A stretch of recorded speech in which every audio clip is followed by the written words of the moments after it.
The Arizona heat pressed down like a heavy blanket over the quiet desert town of Ashbridge. Ellie Brooks stood outside her garage, Brooks Auto and Repair, the sole mechanic shop within 50 miles. At 29, she had calloused hands, a sharp mind, and a heart shaped by solitude and steel. She ran the shop alone, fixing everything from old pickup trucks to overheated tractors. Most folks didn't expect the mechanic to be a woman, and definitely not one who could rebuild a carburetor with her eyes closed. She didn't mind. Let them underestimate her. She found peace in engines, their honesty, their logic. Business had been slow for 2 days. She leaned against her rusty toolbox, sipping warm iced tea, when she heard the low rumble of a motorcycle, staggered, sputtering, then silence. She turned to the road just in time to see a figure pushing a black Harley toward her in the desert sun. The man was tall, mid-40s, with graying stubble on his chin and a leather jacket that had seen better days. Dust clung to his boots, and sweat lined his brow as he pushed the heavy bike with effort. Ellie didn't wait for him to ask. She wiped her hands, tossed the tea aside, and stepped forward. "Looks like it's an overheated intake valve," she said, crouching beside the bike. Before he could speak, the man blinked in surprise. "You know bikes." She didn't even look up. "Better than most men I've met." He smirked slightly, half amused, half intrigued. "Name's Sam." She nodded, still inspecting. "Ellie." The name seemed to stick between them like a handshake. He moved to help her, but she raised a brow. "I've got this." Something about her presence, the confidence in her tone, the ease with which she held a wrench, told him to step back and let her work. Ellie wheeled the Harley into the shade of the shop. Her hands worked quickly, precisely. "Been on the road long?" she asked while checking the valves. Sam nodded, removing his jacket. "Cross-country ride. Break before business gets loud again." She didn't ask what business he was in. She didn't care. The roar of engines mattered more than suits or titles. Sam watched her work in silence. She was unlike any mechanic he'd ever met, gritty, but graceful, focused, but warm. Ellie ran diagnostics, cooled the valve housing, and checked the plugs. "You've been riding too hard in this heat. These bikes weren't built for rides without a breather," she muttered, almost scolding the machine. "Sounds like you're talking to it," Sam said. She glanced at him. "Machines talk back, if you listen." Sam smiled. For the first time in weeks, maybe months, he felt calm. Not because of the repair, but because of her.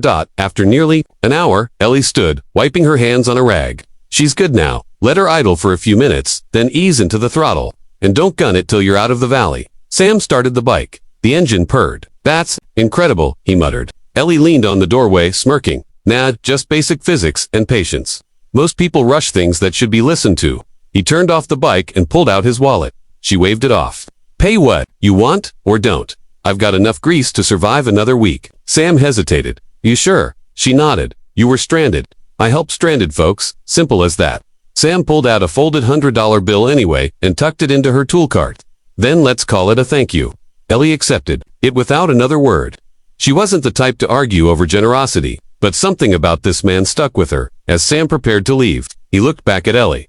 "You ever think about working on more than just old trucks and sunburned Harleys?" She shrugged. "Not everyone's chasing something bigger. I like small. I like real." Sam didn't push it. He just gave her a respectful nod and revved the engine. The Harley roared to life and disappeared down the highway, dust trailing behind like a whisper. Ellie stood there for a moment longer, watching until the sound faded. Then she turned and got back to organizing bolts by size, back to normal life, her rhythm of oil and solitude. But that night, something lingered. She found herself replaying the conversation, the way he looked at her, not with doubt, but with recognition. She brushed it off, grabbed a beer from the fridge, and turned on an old radio. Just a stranger, she told herself. One ride.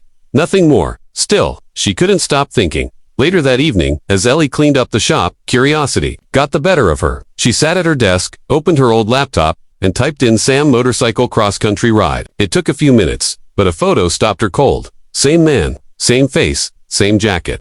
Sam Mitchell, founder and CEO of Mitchell Motors. Her heart skipped. She leaned back in her chair, stunned. The man she helped was the owner of one of the most successful motorcycle manufacturing companies in the world, a billionaire, and she'd treated him like any other guy broken down on the road. She hadn't asked for anything, didn't take a selfie, didn't beg for a job. She just fixed his bike and let him ride. Ellie shook her head, letting out a low laugh. Figures, I finally meet someone interesting, and he turns out to be famous.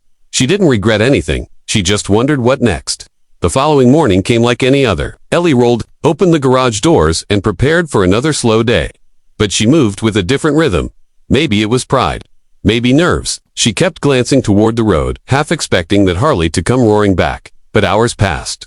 Just old pickups, locals waving as they drove by. Around noon, she sat on a stool in the shade and thought about her life. She never wanted wealth or fame, just respect, and maybe someone who saw her worth without her having to prove it every single time. That was the hard part, being a woman in a trade full of judgment. But yesterday, Sam hadn't doubted her. Not once.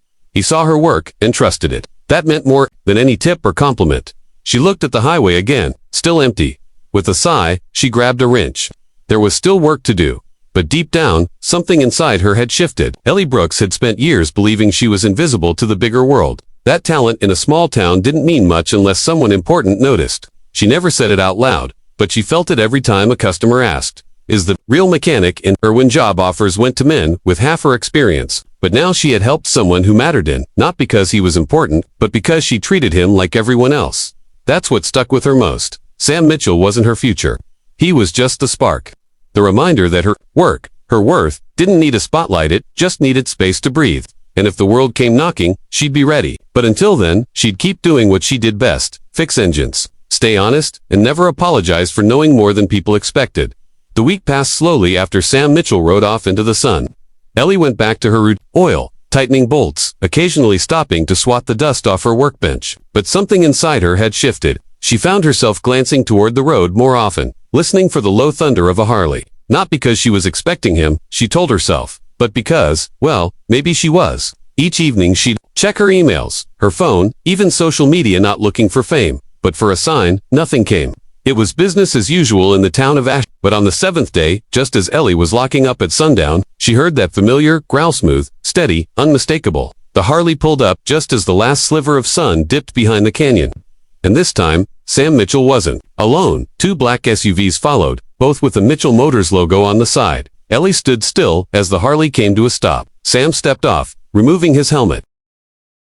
That same calm smile on his face. "Hope I'm not interrupting closing time," he said. She crossed her arms, half smiling. "Just another quiet night. Brought the cavalry this time." Sam nodded toward the trucks. "These are my people, team and development crew. I wanted them to meet the best mechanic I've encountered in years." Ellie raised a skeptical eyebrow. "You tracked me down just to compliment my wrench work," he chuckled. "Not exactly. I want to offer you something." One of the SUV doors opened, and a woman in a sharp suit handed Ellie a black folder. "This is a formal offer to join Mitchell Motors as lead engineer in a new initiative we're launching: rural talent development, woman-led garages, mechanical design, testing, all rooted in your kind of skill." Ellie's hand tightened on the folder. "You serious?" Sam nodded. "Dead serious. I've visited dozens of shops, but your instinct, your calm under pressure, your hands-on precision, you've got something even some of my top engineers don't." Ellie opened the folder slowly. Inside were schematics, job descriptions, salary packages. Relocation options, though Sam quickly added, "You don't have to move. We'd actually prefer to build around your current shop as a pilot site. Rural America is where we want to grow next, and you're proof of the potential out here." Ellie stared down at the glossy papers, struggling to breathe. No one had ever offered her more than temporary contract work. No one had ever treated her as more than just the mechanic. Now here stood a billionaire offering her a future she hadn't dared imagine. "I'm not a college grad," she said softly. Sam replied, "Good, we've got enough of those. We need people who've lived the work, not just studied it." Ellie didn't answer right away. She closed the folder and motioned toward the shop. "Come inside. I don't make decisions under a sunset." The crew followed her in. The space was small but clean, functional, every tool in place. Sam looked around, nodding in approval. "I see your discipline even in the layout." Ellie turned to him. "Why me?" "Sam, I mean really, you could have picked anyone. Plenty of trained engineers, people with degrees, portfolios." Sam leaned on a workbench, his voice calm. "Because when my machine failed, you didn't hesitate. You didn't Google it, panic, or call for backup. You just trusted yourself. In this industry, that kind of instinct is rare. And I want to build a company that honors that kind of talent." Ellie felt her chest tighten. For so long she had believed that kind of recognition was reserved for others: men, suits, people who fit into corporate frames. But here it was. The meeting stretched into the night. Coffee was brewed. Diagrams were drawn. Sam's team asked questions. Ellie answered with ease. Before they left, Sam said, "Take time, a week, a month. We're not rushing you. But we're not just offering a job, we're inviting you to shape something new." The next day, Ellie stood alone in her garage, folder in hand, staring at the sky. Could she say yes? Could she step into a role that big, after all these years of working alone, surviving by grit? It scared her, but in a good way, the kind of fear that came with growth. She thought of all the girls like her who'd been told, "This isn't your place," and how maybe her saying yes would open doors for more than just herself. She wasn't just fixing engines anymore, she had a chance to fix the system that had kept her invisible. That realization settled in her bones. Later that evening, Ellie called her older brother, Jesse, a truck driver in Tennessee who'd always supported her. "You won't believe what happened," she said. After explaining everything, Jesse paused, then said, "Elle, you've always been building engines with nothing but scrap and soul. It's time someone finally saw that. If this is real, make noise, build something bigger." The next morning, Ellie stood in front of her shop with the Mitchell Motors folder in one hand and a wrench in the other. The sun had barely risen. Her boots scraped against the dirt. She looked at her name painted above the garage, faded but proud. With a deep breath, she walked inside and fired up the shop lights. She was going to do things her way. But this time, she wouldn't do it alone. She opened her laptop, typed a short message, and hit send. It read, "I'm in. Let's build." Within 2 days, Mitchell Motors announced a new pilot program, Project Torque, a nationwide initiative to train and invest in underrepresented mechanical talents, starting with a dusty shop in Ashridge, Arizona. The press caught on quick. "Female mechanic chosen to lead rural innovation," one headline read. But Ellie didn't care about headlines. What mattered were the young women who started emailing her. "How do I learn like you did? And they never took me seriously until I saw your story." Her inbox was full within 48 hours. Ellie spent her nights replying to every single one. "Don't wait for permission," she told one girl. "Just start, build, learn, they'll catch up." Sam sent her a message too. "Your shop is the heartbeat of this idea. We follow your lead." Now, Ellie stared at that message for a long time. Then she smiled, pulled her gloves on, and got back to work. The walls of her garage remained the same, but everything inside had changed. Mitchell Motors delivered new equipment. Engineers came for training. Ellie mentored local teens, including a few skeptical boys who quickly learned to respect the woman who could diagnose an engine by ear. But Ellie stayed grounded. She still fixed flat tires for free, still brewed her own bad coffee, and every now and then, when things got quiet, she'd step outside and stare down Highway 26, waiting for the next stranded soul. Because even with new titles, new money, and new recognition, Ellie Brooks hadn't changed.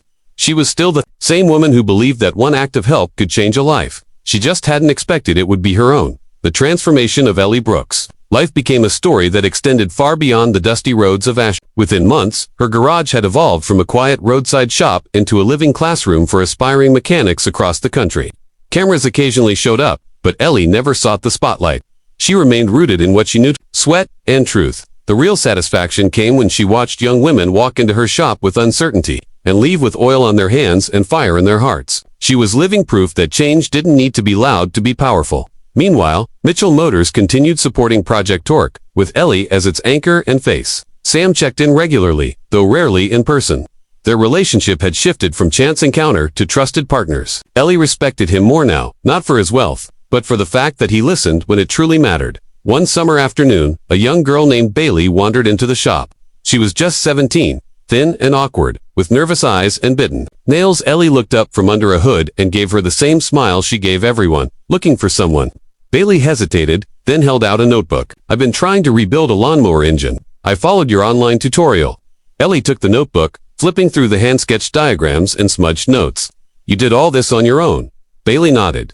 Ellie handed her a wrench. "Then you're not here by accident. You're here because you're ready to learn." For real, that moment sparked something more than mentorship. It reignited Ellie's belief that the work she was doing had weight, that one good deed too. A stranger biker could ripple through lives she hadn't even met yet. And maybe, just maybe, this was what she was always meant to do. Despite the growing attention, Ellie kept her routine simple. She still woke up before dawn, swept the garage herself, and brewed the same weak coffee. The town hadn't changed much either, except now more people dropped by the shop not just for repairs, but for advice, encouragement, or just a dose of Ellie's quiet strength. On the first anniversary of Project Torque, Mitchell Motors hosted a special event in Phoenix, inviting all regional partners and mentors. Sam personally asked Ellie to give the keynote speech. She resisted at first. "I fix things. I don't talk about them," but he insisted, saying, "You didn't just fix my bike, you rebuilt my company's direction." Standing before a crowd of hundreds, Ellie wore clean overalls and boots. Her speech was short, raw, and honest. "They said women couldn't do this work. I didn't listen, and if someone tries to tell you that, you don't listen either." The applause afterward was thunderous, but Ellie didn't linger. She returned to Ashridge the next day, and immediately got back under a truck with a broken axle. Fame had never been her goal. She only ever wanted one thing, to be respected for what she knew and how she worked. But recognition, when it came, wasn't just about her. It was a door opening for hundreds behind her. Sam visited again that fall. This time, he brought his daughter, Olivia, quiet, tech-savvy, 22-year-old, looking for real-world experience. She wants to learn from the best, he said. Ellie handed Olivia a pair of gloves. Then she better get under that lift and stop talking. Olivia laughed, nervous but eager. That day, as the two women worked side by side, Sam watched from a distance. He realized that Ellie hadn't just fixed his engine that day on the road. She had fixed something broken in him, too. Perspective. Winter came quickly in Ash. One morning, Ellie opened the garage to find a small plaque mounted beside the door. She hadn't ordered it. It simply read, Ellie Brooks, mechanic, mentor, trailblazer, no logos, no fancy names, just the truth. She smiled, brushing snow from its edge. The town celebrated her in small ways. A coffee shop, named a latte after her. The local high school invited her to speak during Career Week, and young girls now doodled wrench logos on their notebooks. But Ellie never forgot where it all began. One act of kindness, one busted bike, one stranger in need. Sometimes she wondered what would have happened if she'd ignored Sam that day, told him she was too busy, or charged him triple and sent him on his way. But she hadn't. She helped because it was right, and because she knew, deep down, that you never know who's watching. By the second year of Project Torque, Ellie had trained nearly 40 mechanics, half of them women, many from towns even smaller than Ash. She created training guides, online modules, and even hosted monthly wrench weekends where students from all over came to learn hands-on skills. The small town's economy had improved. More jobs, more confidence, and more respect for the grease-covered hands that kept the world moving. Ellie rarely paused to think about her success, but on certain quiet nights, she'd sit on the bench outside the garage, watch the stars blink over the desert sky, and reflect. She remembered what it felt like to be invisible, to be doubted. That memory never left her, and it kept her humble, because while her hands could build machines, it was her heart that built the bridge to something bigger than she ever imagined. Then one day, as spring warmed the desert winds, another rider came down Highway 26. It wasn't Sam this time, it was someone new, a woman in her 50s, stranded with a sputtering engine and uncertainty in her eyes. Ellie approached with a knowing grin. Overheated fuel pump, she said, squatting beside the bike. The woman blinked, stunned. How do you know? Ellie winked. I've seen this story before. As she worked, a few apprentices watched from the garage doorway. Bailey stood nearby, clipboard in hand, learning every step. The woman asked, do you always fix bikes for free? Ellie replied, I fix people first. The bikes come second. When the engine roared back to life, the woman was teary-eyed. Thank you. I don't know what I would have done. Ellie simply nodded. Just keep going. That's what roads are for. And once again, the story repeated another life, changed by a woman with a wrench. Years later, when Ellie retired, the garage remained. A nonprofit was formed in her name, the Brooks Foundation for Mechanics and Mentors. It funded scholarships, supported women in trade schools, and offered free training for veterans. Though Ellie never called herself a hero, hundreds did. At the foundation's headquarters hung a photo of her handing a wrench to a young girl. Below, it read, she didn't wait to be chosen, she just chose to help. That was Ellie's fortune or fame, but the ripple effect of a single act of kindness. Sam Mitchell often said that meeting Ellie was the moment his company found its soul. But Ellie would say it simpler. I just did what I knew. Her journey wasn't about being discovered. It was about staying true, staying kind, and fixing what needed fixing. One bolt, one person, one day at a time.